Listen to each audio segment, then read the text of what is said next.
Hello guys, welcome back to my YouTube channel Deepal knowledge hub. I hope आज सब लोग बहुत अच्छे होंगे और आपकी पढ़ाई भी बहुत अच्छी चल रही होगी। आज मैं शुरू करने वाली हूँ क्लास 9 का जो पहला चैप्टर है साइंस का, मैटर्स इन अवर सराउंडिंग, मतलब जो हमारे चारों तरफ के पदार्थ है। आज हम उस लेसन के बारे में डिस्कस करने वाले हैं। इस लेसन में मैं आपको पूरी जानकारी दूंगी, आपको मैं डिटेल में पूरी सारी चीजें समझाऊंगी भी, और ये जो मैंने लिखा है इनसे आप अपना सेल्फ नोट्स भी बना सकते हो। तो चलिए शुरू करते हैं। पहला है हमारा पदार्थ क्या होता है। पहले चैप्टर का ही नाम क्या है हमारा, मैटर्स इन अवर सराउंडिंग, मतलब हमारे आसपास में चारों तरफ में जितने मैटर्स हैं उनके बारे में पढ़ेंगे। तो पहले हमें ये जानना है कि मैटर होता क्या है। तो पदार्थ क्या होता है, जो हमारे चारों तरफ जितनी भी वस्तुएं हैं, जितने भी चीजें हैं, जिसमें क्या होता है आसपास में मौजूद सभी वस्तुएं जिसमें द्रव्यमान होता है, उनमें क्या होता है, द्रव्यमान होता है, मतलब खुद का वेट होता है, तथा वहाँ स्थान घेरती है, पदार्थ कहलाता है। मतलब अगर उसको हम कहीं भी रख रहे हैं तो वो क्या कर रही है, उस स्पेस को अपना कवर कर रही है, तो इसको हम क्या बोलेंगे, पदार्थ बोलेंगे। जैसे पदार्थ क्या क्या होती है, सारी चीजें जो हमारे इन्वायरमेंट में जितनी भी चीजें हैं वो सारी चीजें क्या है, आप लोगों के पदार्थ है। जैसे ये हो गया मेरा मार्कर, ये क्या हो गया आपका, एक तरीके से पदार्थ हो गया, क्योंकि ये भी तो जगह घेर रही है। अगर हम इसको कहीं पे रख रहे हैं वो क्या करेगी, उसका जगह घेरेगी, और इसका कुछ वेट होगा, तो ये क्या होगी, एक तरीके से ये भी एक पदार्थ हुआ। फिर हमारे जो खाने की चीजें वगैरह होती है उनमें भी क्या होता है, द्रव्यमान होता है उनमें। उसके बाद क्या होता है, वो किसी चीज को हम कहीं पे रख रहे हैं, जैसे कोई खाना है उसको हमने फ्रिज में डाल दिया, तो फ्रिज में हम बहुत सारा खाना डाल देते हैं, फिर हम देखते हैं क्या हमारे फ्रिज भर चुकी है, मतलब वो चीजें क्या कर रही है, स्थान घेर रही है, तो वो भी क्या हो गया एक प्रकार से आपका पदार्थ हो गया। तो समझ गए आप लोग कि पदार्थ क्या होता है, हमारे आसपास में मौजूद सभी वस्तुएं जिनमें द्रव्यमान होता है तथा वह स्थान घेरती है, पदार्थ कहलाता है। सिंपल डेफिनेशन है, आपको यही लिखना है। आप अपने मन से भी इससे रिलेटेड बना सकते हैं कि कोई भी चीज है हमारे आसपास में मौजूद जिसमें क्या हो रहा है, उसका खुद का भार हो रहा है, उसको अगर हम कहीं किसी चीज पे रख रहे हैं तो वो क्या कर रही है, कुछ जगह घेर रही है, इसी को हम पदार्थ या मैटर कहते हैं। अब देखिए, कोई भी पदार्थ होगा वो किसी ना किसी चीज से तो बना होगा, तो ये जो पदार्थ जिस चीजों से बना होता है, जो उसकी इकाई होती है, मतलब एक यूनिट, जिनसे कि बहुत सारे यूनिट मिलके फिर कोई एक पदार्थ बन रहा हो, उसको हम क्या बोलेंगे, कण। ये जो कण है इसी को हम पार्टिकल बोलते हैं। पार्टिकल क्या होता है, पदार्थ जिस इकाई से बनी होती है उसे कण कहा जाता है। मतलब कोई भी पदार्थ है वो जिस इकाई से बनी होगी उसको हम क्या बोलेंगे, पदार्थ बोलेंगे। जैसे चीनी सोचो एक पदार्थ है, ठीक है, तो वो चीनी का हमने जो कण है वो एक कणों से तो मिलकर बना नहीं है, वो बहुत सारे चीनी के क्रिस्टल मिलते हैं, फिर आपका क्या बनता है, बहुत सारा चीनी बनता है। अब वो चीनी भी किससे बना है, गन्ने से तो बना है, शुगर केन से बना है वो। तो क्या हो रहा है, जो चीनी का जो इकाई होगा वो क्या होगा, गन्ने का रस होगा। तो क्या होता है, कोई भी पदार्थ जिस इकाई से बनी होती है उसकी स्मॉल अमाउंट होती है, उसको हम क्या बोलते हैं, कण बोलते हैं। ठीक, जैसे हमने कोई जूस ले लिया, अब ऑरेंज जूस है, अब ऑरेंज जूस में उसका कण क्या है, उसकी इकाई क्या है, ऑरेंज का रस, वही तो है। बहुत सारे बूंद बूंद मिला 10 संतरे का जूस हमने निकाला, फिर हमें एक गिलास जूस प्राप्त हुआ, तो उसमें उसका कण क्या है, हमारा संतरा। ठीक है, उसके बाद क्या है, पदार्थ हमने ये पढ़ा कि पदार्थ होता क्या है। पदार्थ क्या होता है कि हमारे आसपास में मौजूद सभी वस्तुएं जिनमें क्या होता है, द्रव्यमान होता है और वो स्थान घेरती है, उसे हम बोलते हैं पदार्थ। फिर हमने पढ़ा पदार्थ किससे बना होता है, कणों से। तो कण क्या होता है, पदार्थ जिस इकाई से बनी होती है उसे कण कहा जाता है। पदार्थ के कण अत्यंत छोटे होते हैं। ये जो कण होंगे ये क्या होंगे, बहुत ही बारीक बारीक होंगे। इसको और डिटेल में पढ़ेंगे कि इसकी जब अवस्थाएं पढ़ेंगे उसमें हम पढ़ेंगे कि कौन कौन सी चीजों में कैसी कैसी हमें कण देखने को मिलते हैं। किसी में हम देखेंगे कि जो कण होंगे बहुत ज्यादा पास होंगे, किसी में हम देखेंगे बहुत ज्यादा दूर होंगे, किसी में हम देखेंगे बहुत बहुत बहुत ही ज्यादा दूर होंगे। ठीक है, उसके बाद हम क्या पढ़ेंगे, पदार्थ के कणों के अभिलाक्षणिक गुण, मतलब जो कण है हमारे उसमें कुछ गुण होंगे, वो कौन कौन से गुण है वो देख लेते हैं। पदार्थ के कण निरंतर गति करते रहते हैं, यानी कणों के पास गतिज ऊर्जा होती है। जो पदार्थ होता है हमारा वो क्या करता है, जो कण है वो निरंतर गति करता रहता है। वो क्या करता रहता है, निरंतर गति करता रहता है। कोई भी चीज है वो जिस चीज से बना होगा उसके कण रही है, इसका मतलब क्या है, उसमें गतिज ऊर्जा है। अगर उसमें गतिज ऊर्जा नहीं होगी तो वो कैसे गति करेगा? कोई भी चीज अगर गति कर रही है मतलब उसमें गतिज ऊर्जा है। हमने पढ़ा है कि हम कोई भी चीज काम करते हैं, कुछ भी करते हैं, उसके लिए हमें एनर्जी की जरूरत होती है। अब गति करने के लिए जो एनर्जी चाहिए उसको हम बोलेंगे गतिज ऊर्जा, ठीक है। तो कोई भी कण निरंतर गति करती है मतलब उसमें क्या हो रहा है, गतिज ऊर्जा है। फिर क्या है हमारा, पदार्थ के कणों के बीच रिक्त स्थान होता है। अब जो कण होते हैं उनके बीच में भी क्या होता है, रिक्त स्थान होता है। सोच लीजिए ये आपका कोई पदार्थ है। अब हम क्या देख रहे हैं, इस पदार्थ को हम अंदर से देख रहे हैं कि ये क्या हो रहा है, पार्टिकल से बना हुआ है। ये छोटे छोटे बिंदु है, इनको आप कण के रूप में समझ लीजिए। सोचिए कि ये क्या है, आपका कण है। ये हो गया पदार्थ आपका, ये पदार्थ के अंदर के कण को मैंने दिखाया है, ठीक है। अब देखिए इनके बीच में क्या बोल रहे हैं कि पदार्थ के कणों के बीच रिक्त स्थान होता है। यहाँ पे जगह है, देखिए इतने सारे स्पेस खाली है। इसमें ये बताया जा रहा है कि जो कण होते हैं उनके बीच में जो एक कण ये हो गया, ये दो हो गया, तो इन दोनों के बीच में क्या हो रहा है, स्पेस है। तो इसी को हम बोलते हैं कणों के बीच में स्पेस होती है।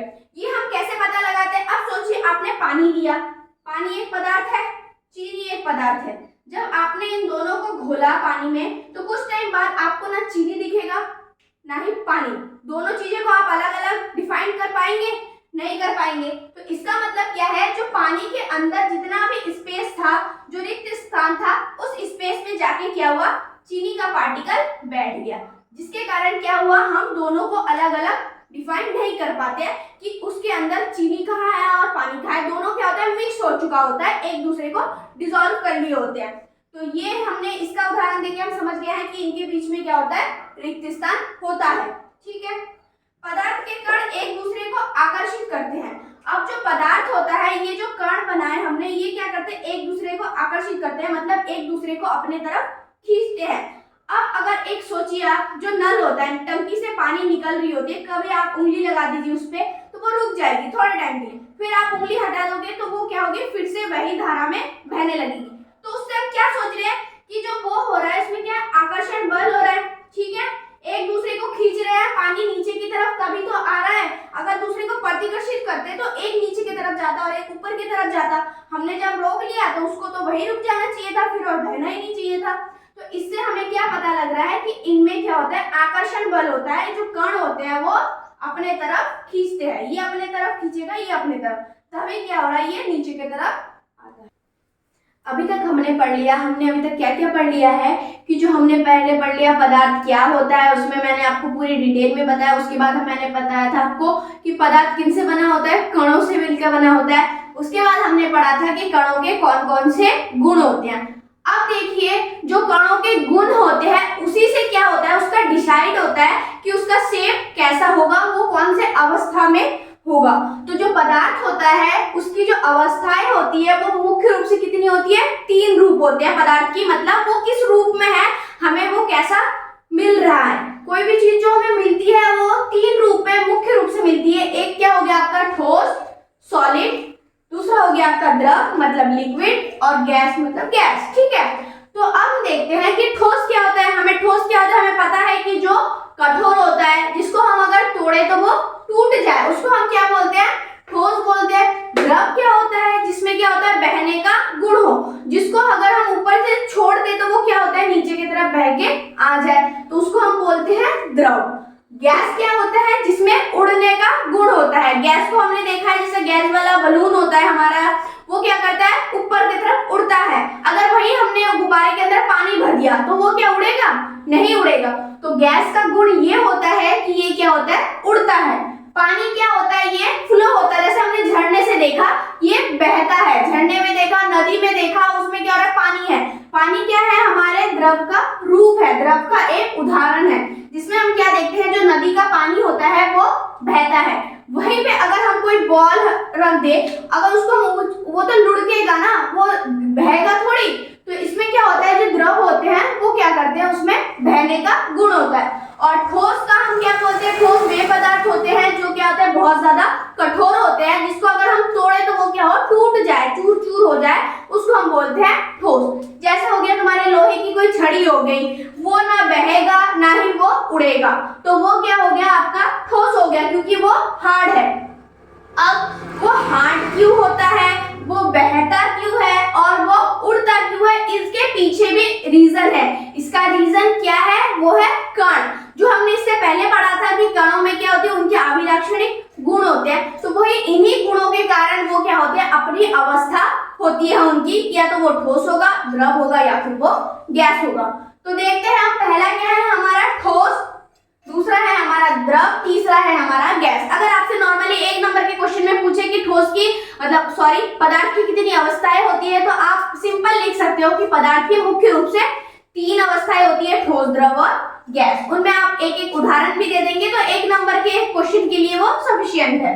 ठीक है, अब हम क्या देखते हैं, ये तो होगी पदार्थ। अब वही पदार्थ हम ह्यूमन बॉडी के लिए सोचते हैं। देखिए जो हमारी बॉडी है ये हमारा किससे बना है, मसल से, ठीक है, फिर बोन से। तो मसल्स और बोन जो हो गया वो हमारा किस में आएगा, ठोस में आएगा, क्योंकि बोन्स क्या होता है, बहुत ज्यादा कठोर होता है। ये हो गया हमारा ठोस का उदाहरण। दूसरा क्या है हमारा द्रव।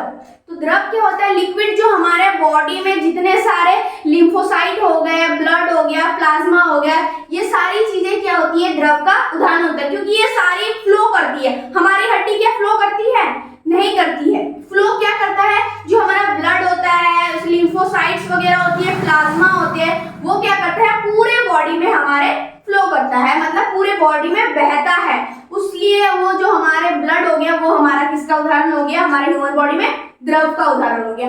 गैस का उदाहरण क्या है, हमने पढ़ा है कि फेफड़े से हम लोग क्या करते हैं, ऑक्सीजन को इनहेल करते हैं और कार्बन डाइऑक्साइड को एक्सहेल करते हैं, मतलब एक को हम लेते हैं सांस और दूसरे गैस को हम छोड़ते हैं। तो ये कार्बन डाइऑक्साइड हो गया, उसके बाद ऑक्सीजन हो गया, ये सारी क्या है, गैसेस के फॉर्म है।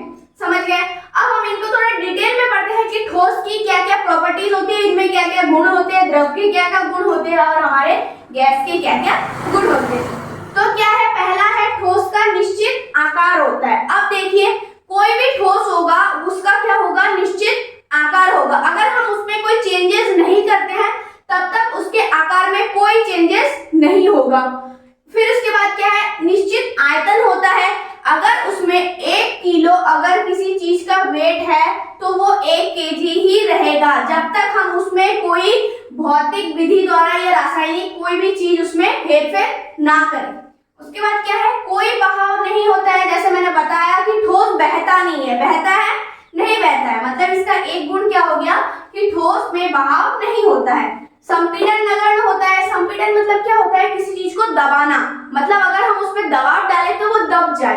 तो संपीड़न क्या होता है, नगण्य होता है, मतलब ना के बराबर होता है। किसी लोहे की गेंद को हम उसको पिचका सकते हैं, नहीं पिचका सकते ना। तो यही है कि संपीड़न क्या होती है, इसकी नगण्य होती है।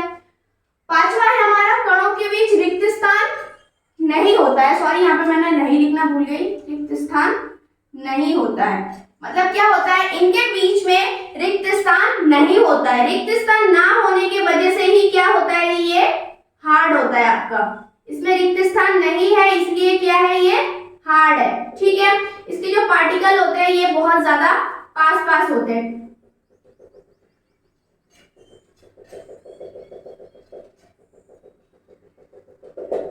क्या होता है, इनके कणों के बीच में रिक्त स्थान नहीं होता है। रिक्त स्थान ना होने की वजह से ही क्या होता है, ये हार्ड होता है। क्योंकि हमने क्या पढ़ा, उनके बीच में क्या होता है, आकर्षण बल बहुत ज्यादा होता है कणों के बीच में। तो जितने पार्टिकल अपने आप को खींचे रखेंगे वो चीज और ज्यादा मजबूत होगी। तो इसीलिए क्या होता है, जो हमारा ठोस पदार्थ होते हैं उसमें पार्टिकल इतने पास पास होने के कारण वो क्या होता है, अपना कठोर रूप ले लेता है।